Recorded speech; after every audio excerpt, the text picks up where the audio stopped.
came at 2:47 p.m. on a Thursday while I was reviewing quarterly reports at my desk. The notification sound made me glance at my phone, expecting maybe a grocery list or dinner plans. Instead, I got a message that would change everything. I'm leaving you for someone who actually loves me. Don't try to stop me. I stared at the screen for a solid 10 seconds. Not because I was heartbroken or shocked, but because I was genuinely impressed by the audacity. After 12 years of marriage, this was how she chose to end things? A text message that sounded like it came from a teenage drama. My first instinct wasn't to call her, wasn't to rush home, wasn't to beg for an explanation. Instead, I found myself almost smiling. The woman who couldn't make a decision about what to order at restaurants had just made the biggest decision of her life via text. The irony was perfect. I typed back 2 words, safe travels. Then I set the phone down and went back to my reports. But my mind wasn't on numbers anymore. It was calculating something entirely different. See, my wife always assumed I was the weaker one in our marriage. The one who did the dishes without being asked, who remembered anniversaries, who apologized first after arguments even when I wasn't wrong. She mistook kindness for weakness, patience for stupidity. That was her first mistake. Her second mistake was assuming I'd fall apart without her. I finished my workday like nothing had happened, responded to emails, attended a conference call, even grabbed coffee with a colleague who mentioned his divorce lawyer was excellent. Funny how conversations take interesting turns when you're actually listening. By 6 p.m., I was sitting in my car in the office parking lot, phone in hand. But I wasn't calling her. I was calling someone far more important. Peterson and Associates, how may I help you? I need to speak with someone about divorce proceedings. Today, the receptionist must have heard the calm determination in my voice because she didn't ask questions, just scheduled me for 7:30 p.m. Emergency consultation, she called it. I called it perfect timing. Driving home, I thought about the house. Our house, technically, though legally it was a different story. When we bought it 8 years ago, my credit score was stellar, my income stable. Hers, well, let's just say the bank wasn't interested in her contribution. So the mortgage, the deed, every piece of paper that mattered had my name on it. Only my name. At the time, she said it didn't matter because we were married, we were partners. What's mine is yours and all that romantic nonsense. I agreed because I loved her and trusted her. But I also never changed the paperwork because, honestly, I forgot. Sometimes forgetfulness is the best kind of preparation. The house was quiet when I walked in. Her car was gone, which meant she was probably already at his place, celebrating her dramatic exit. I poured myself a whiskey and sat in my favorite chair. The one she always complained made the living room look unbalanced. The silence felt different now. Not empty, but clean, like the air after a thunderstorm. My phone buzzed with texts from her friends, the ones who probably knew about this before I did. Are you okay? We're here if you need to talk. This must be such a shock. I deleted them without responding. Their fake concern was almost insulting. At 7:25 p.m., I was sitting across from David Peterson, one of the most ruthless divorce attorneys in the city. He was exactly what I expected. Sharp suit, sharper eyes, and the kind of smile that meant someone was about to get financially dissected. So, he said, reviewing the notes I'd given him. She left via text message, the house is solely in your name, and you want to move fast. I want to move decisively. That's music to my ears. Here's what we're going to do. For the next hour, Peterson outlined a strategy that was both legal and beautifully poetic. Emergency divorce filing, asset protection, and something he called swift justice for the emotionally reckless. The man was an artist. One question, he said as we wrapped up. Any chance she'll try to come back and fight this? I thought about the woman who couldn't argue with a waiter about a wrong order without apologizing afterward. She made her choice. She announced it like she was proud of it. Let's see how proud she feels when she realizes what that choice actually costs. Peterson's grin was predatory. This is going to be fun. Walking to my car, I felt something I hadn't experienced in years, complete control. Not the illusion of control you get from managing small things, but the real thing.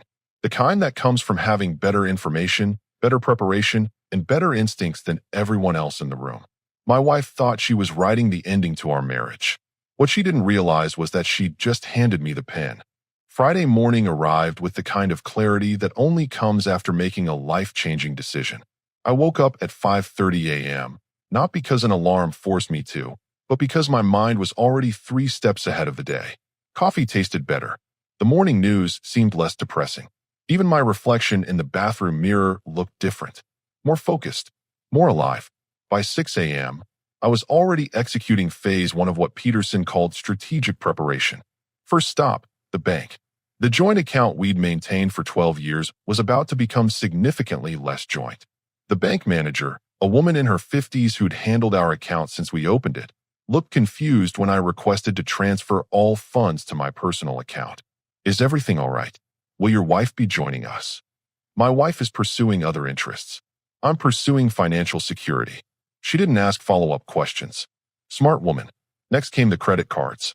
The ones she'd used yesterday to celebrate her new freedom at some expensive restaurant downtown. I knew because she'd posted it on Instagram. Champagne glass raised like she'd won the lottery. The location was tagged, the man's face partially visible in the background. She was so proud of her secret that she couldn't help broadcasting it. Canceling her cards took exactly 4 phone calls. Each customer service representative offered condolences when I explained the situation. Apparently, spouse abandonment via text message was a category they recognized. By 9 a.m., I was back at work, but work felt different now. Conversations with colleagues carried new weight. When my manager mentioned budget cuts and restructuring, I listened differently. When the HR director walked past talking about employee retention strategies, I paid attention. During lunch, I did some reconnaissance. Her Instagram story was a masterclass in poor decision-making. Pictures from last night's dinner, this morning's breakfast in bed at what was clearly his apartment, and a selfie with the caption, "Finally living my authentic life." The comments were fascinating. Her girlfriends posting heart emojis and "you deserve happiness" messages. His friends asking, "Who's the new girl?" Her family members commenting with confusion, clearly blindsided by this development. But the most interesting comment came from his ex-wife. "Good luck with that one." I screenshot everything. Peterson had mentioned that social media evidence could be valuable, especially when it demonstrated a pattern of reckless behavior and poor judgment. Around 2 p.m., my phone started buzzing. Text messages from her, each one more desperate than the last. "We need to talk. You're being childish. This affects both of us. Answer your phone." I responded to exactly one message. All communication goes through my attorney, David Peterson at Peterson and Associates. He's expecting your call. The silence that followed was golden. Peterson called me at 4 p.m. with an update. She contacted us. Wants to discuss reasonable arrangements. Apparently, she's having some financial difficulties. What kind of difficulties? The kind that happen when all your credit cards get canceled and your bank account shows insufficient funds. Imagine that. There's more. I did some research on her new boyfriend. Divorced last year, pays significant alimony, currently 3 months behind on his rent. Your wife certainly knows how to pick winners. The pieces were falling into place faster than I'd expected. Her true love was a financial disaster waiting to happen, and she'd just tied herself to his sinking ship. That evening, I changed all the passwords. Email, streaming services, online banking, even the Wi-Fi. Each password change felt like removing a chain I didn't know I'd been wearing. The house felt different too. Not lonely, but spacious. I ordered pizza from the place she hated, watched the game on full volume, left dishes in the sink without anyone commenting on it. Small freedoms that added up to something larger. Around 10 p.m., I heard her car in the driveway. She had a key, of course, but she'd find out soon enough that keys were the least of her problems. I heard the front door open, heard her heels on the hardwood floor, heard her call my name with artificial sweetness that fooled no one. She found me in the living room, reading a book in my favorite chair. "We need to talk," she said, standing in the doorway like she was still the lady of the house. I looked up from my book, took in her appearance. Designer clothes she couldn't afford, jewelry that probably came from him, makeup applied like war paint. She looked like someone playing dress up. About what? About us. About this situation. About being adults and handling this maturely. I closed my book and set it aside.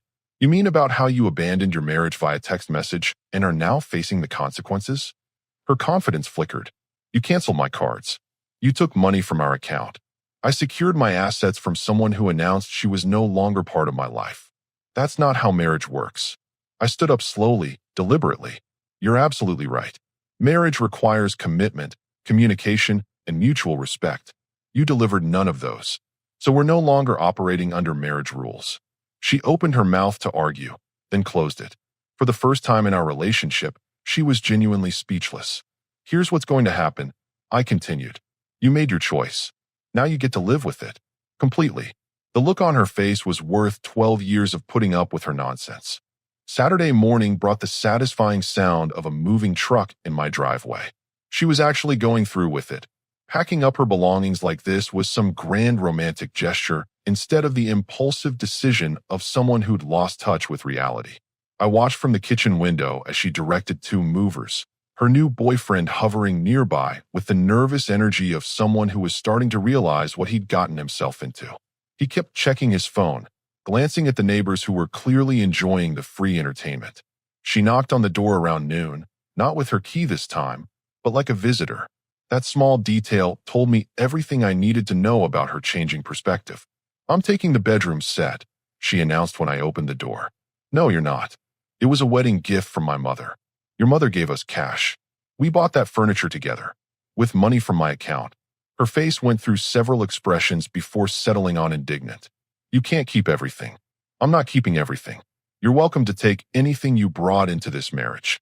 Your clothes, your personal items, that collection of self-help books you never read.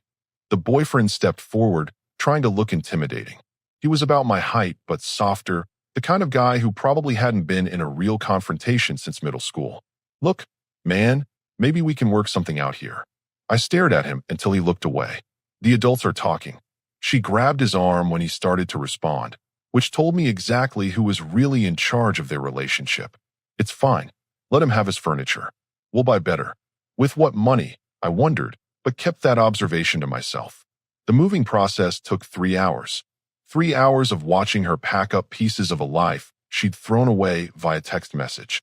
Her friends showed up to help, the same ones who'd been sending me sympathy messages. They avoided eye contact, which was probably smart. By 3 p.m., she was gone. The house echoed differently now, but it was a good echo. Clean. Honest. I spent Sunday reorganizing, reclaiming spaces that had been compromised by someone else's preferences. The living room looked better without her decorative pillows that served no functional purpose. The kitchen flowed better without her collection of appliances she'd used exactly once. Monday morning brought phase 2, the paperwork delivery. Peterson had recommended a professional process server, a woman who looked like a librarian but moved like a shark. She'll be at his apartment around noon, he'd told me. Public service is so much more effective when there's an audience. I was in a client meeting when Peterson called with the update. Delivered successfully. She answered the door in a bathrobe. He was in the background asking what was happening. The neighbors definitely got a show. How did she react? Like someone who just discovered actions have consequences. She kept saying he wouldn't actually do this while holding the divorce papers. That afternoon, my phone exploded. Calls, texts, voicemails from her friends, from her mother. The universal message was panic disguised as outrage. Her mother's voicemail was particularly entertaining. I don't know what's gotten into you, but this isn't how we raised you to treat family. I deleted it without responding.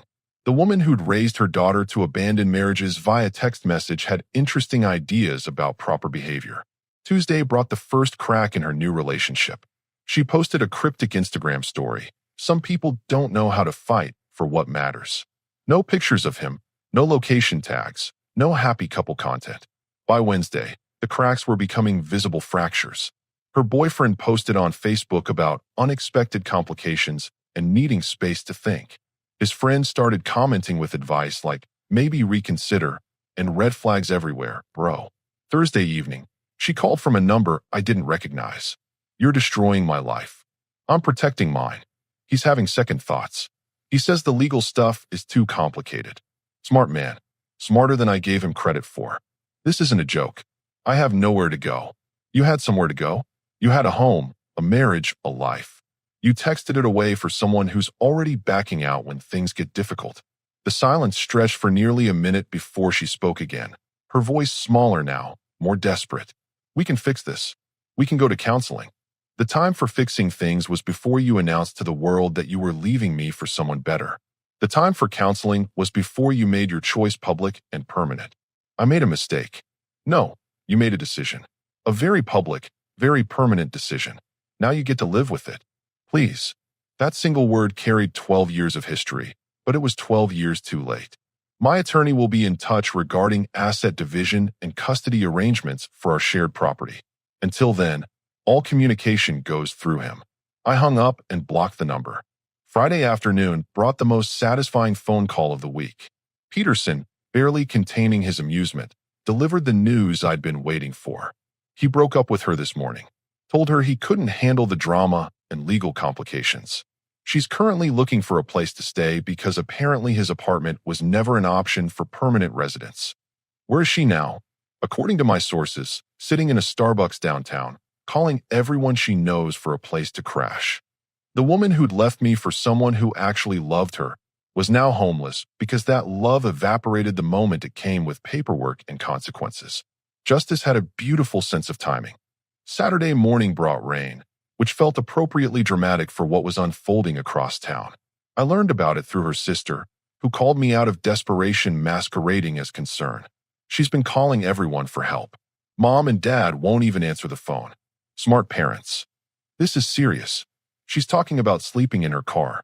She should have considered that before torching her life for someone who couldn't handle the heat.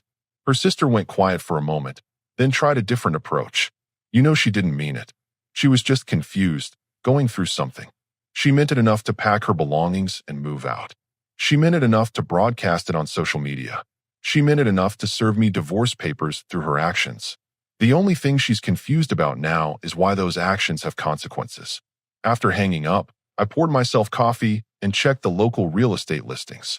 Not because I was moving, but because I was curious about market values.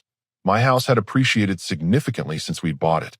Her timing, like everything else about this situation, was spectacularly poor. Around noon, Peterson called with updates that sounded like scenes from a dark comedy. She showed up at his apartment this morning with suitcases, asking to work things out. He wouldn't even let her pass the lobby. The doorman had to escort her out. Harsh, but predictable. It gets better. She then went to his workplace, demanding to speak with him about their relationship. Security removed her from the premises. His co-workers got quite a show. The woman who'd left me for someone who actually loved her was now being treated like a stalker by that same person. The irony was so perfect it almost felt scripted. That afternoon brought an unexpected visitor. Her mother, standing on my doorstep with the expression of someone who'd come to negotiate the release of a hostage. We need to discuss this situation like adults. I invited her in because I'd always respected her, even when I disagreed with her parenting philosophy. She sat in the living room she'd visited countless times, but now she looked like she was seeing it differently. She made a mistake. She made a choice. A very public, very deliberate choice. She's my daughter. She's scared and alone. She's an adult who announced to the world that she was leaving her husband for another man. That adult is now experiencing the natural consequences of that announcement. Her mother looked around the room, taking in the absence of her daughter's belongings, the masculine simplicity that remained. You've changed. I've stopped pretending that being reasonable means accepting unreasonable behavior. What do you want from this? What's your endgame? I want to rebuild my life without someone who views commitment as optional and consequences as negotiable. I want to wake up tomorrow knowing that my partner chose to be there, not that they're trapped there by financial convenience. She left without accomplishing whatever mission she'd come to fulfill. Sunday evening brought the most revealing development yet. Her former best friend called me, which was surprising since they'd been inseparable since college. I thought you should know. She tried to stay with me. Tried. I said no. Look, I've been watching this train wreck for months. She's been complaining about you, flirting with this guy, making plans behind your back. I told her she was being reckless, but she called me jealous and controlling. Why tell me this now?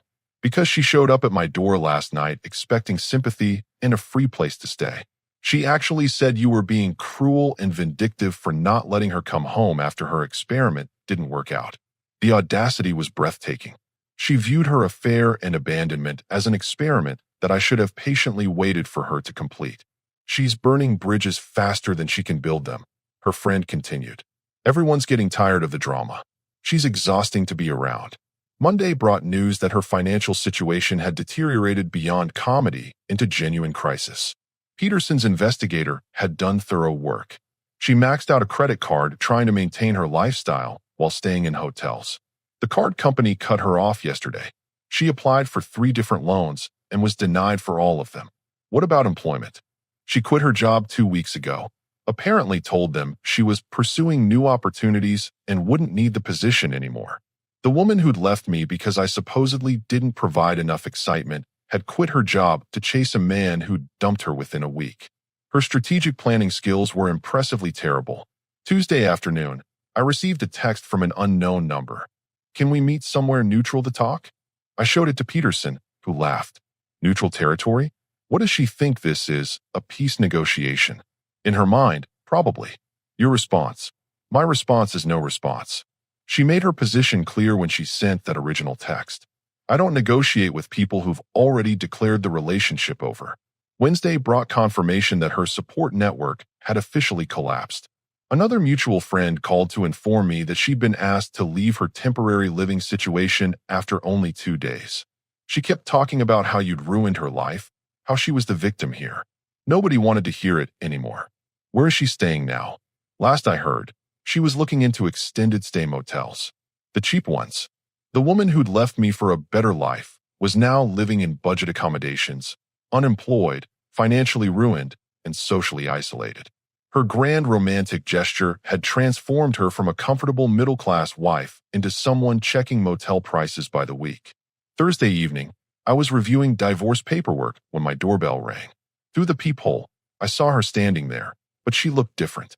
Smaller, tired, desperate. I opened the door, but didn't invite her in. I know I messed up. That's one way to put it. I'm asking for another chance.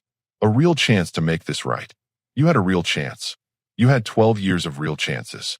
You traded them for someone who couldn't handle being with you for 1 week. Her eyes filled with tears, but they looked calculated now, performed rather than genuine. Where am I supposed to go?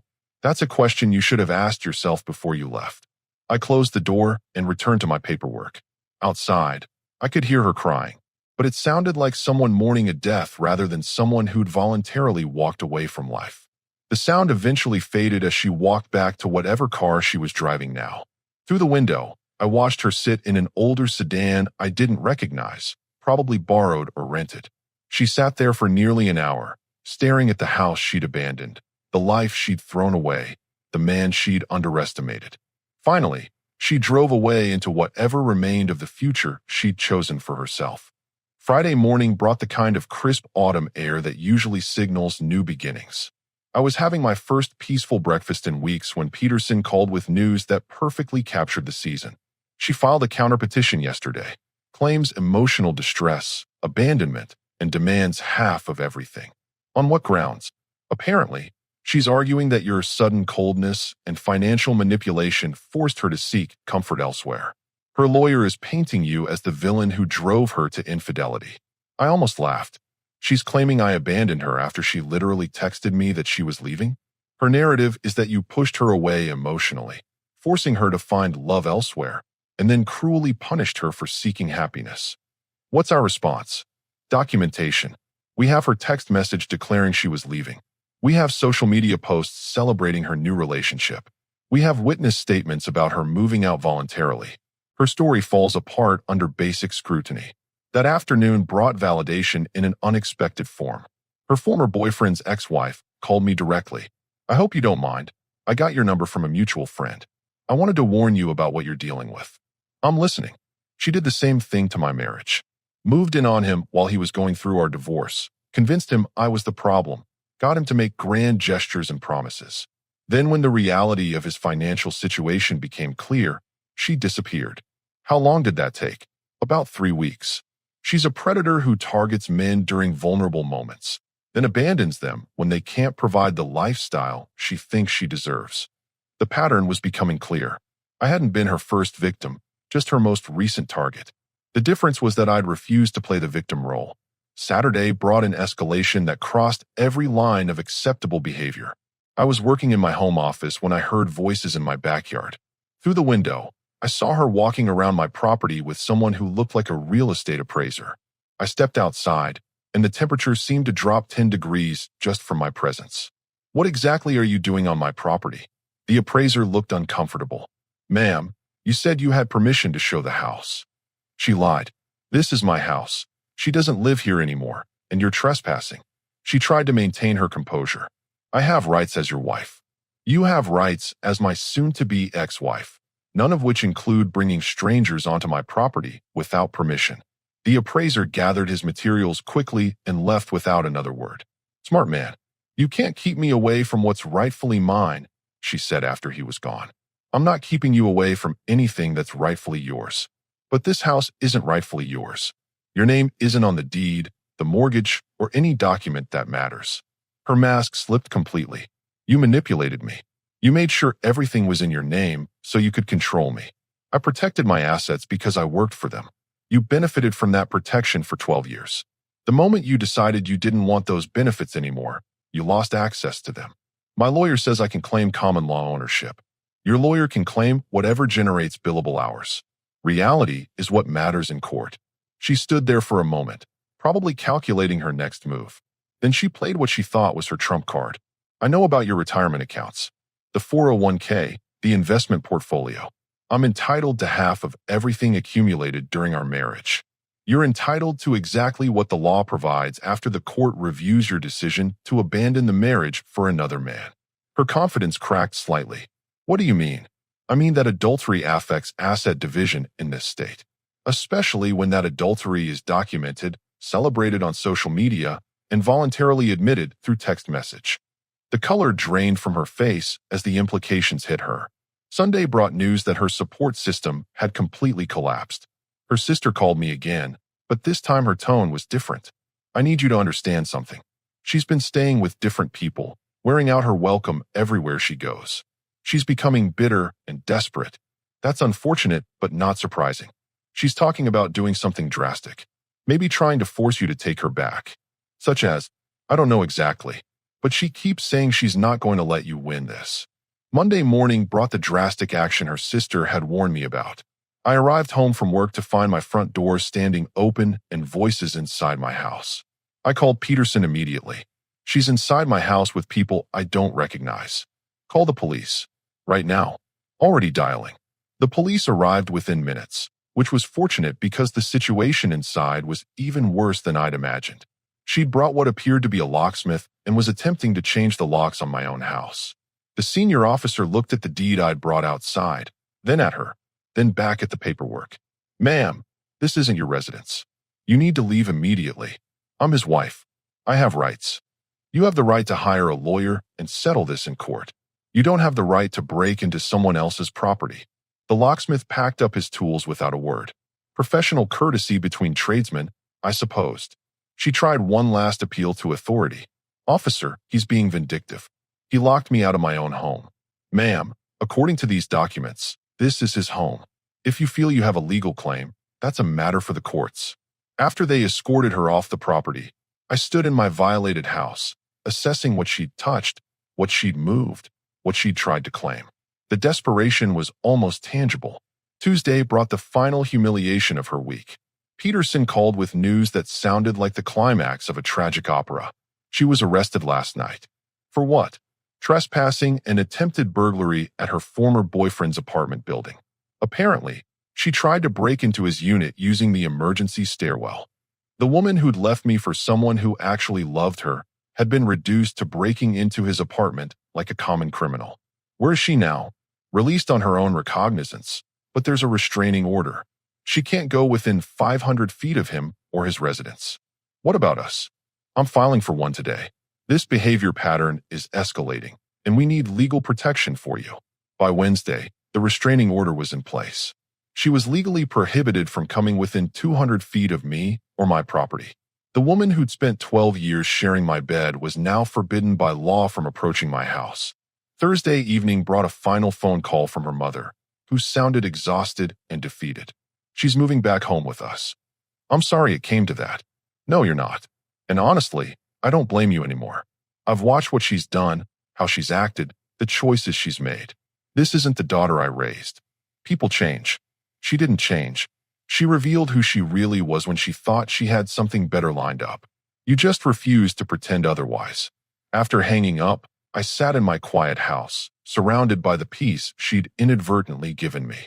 Her desperate attempts to undo her choices had only reinforced how right those choices had been. She'd wanted excitement, adventure, a man who would fight for her. Instead, she'd found a man who knew exactly what she was worth and treated her accordingly. The difference between us was simple. She'd viewed our marriage as a safety net she could abandon when something better came along. I'd viewed it as a foundation that deserved protection. Now she was discovering the difference between safety nets and foundations. One catches you when you fall. The other keeps you from falling in the first place. She'd chosen to jump, and I'd chosen not to catch her. 3 months later, the divorce was finalized on a Tuesday that felt like any other day, which was exactly how I wanted it. No drama, no last-minute appeals, just signatures on documents that made official what her text message had started. Peterson called with the final numbers. House stays with you, retirement accounts remain intact, and she gets exactly what she brought into the marriage plus her personal belongings, which amounts to about $3,000 and a used Honda Civic. The woman who demanded half of everything got less than what some people spend on a vacation. But she'd made her priorities clear when she chose excitement over stability. That afternoon, I drove past the house where her parents lived. Her old Honda was parked in the driveway next to her father's truck, looking small and defeated. Through the window, I could see movement inside, probably her helping with dinner or watching daytime television. 6 months ago, she'd been posting Instagram stories about living her authentic life. Now she was 34 years old, unemployed, living with her parents, and legally prohibited from contacting the man she'd left me for. The karma was so complete, it almost felt planned. I didn't feel satisfaction exactly, more like closure. The kind of closure that comes from watching someone choose their consequences and then receive exactly what they'd chosen. By autumn, I'd started dating again. Nothing serious, just coffee meetings and dinner conversations with women who understood that actions have consequences and words have meaning. The difference was startling. My house had become what it was always meant to be, a home for someone who valued it. I'd redecorated the living room, upgraded the kitchen, turned her former craft room into a proper office. Every change felt like reclaiming territory that had been temporarily occupied. One evening in October, I was grilling dinner when my neighbor mentioned he'd seen her drive past the house earlier that week. She slowed down, sat there for a few minutes, then drove off. Probably just curious about the neighborhood. Maybe, but she looked different. Older, tired. That night, I thought about the woman who'd texted me that she was leaving for someone who actually loved her. Where was that love now? Where was the excitement she'd been chasing?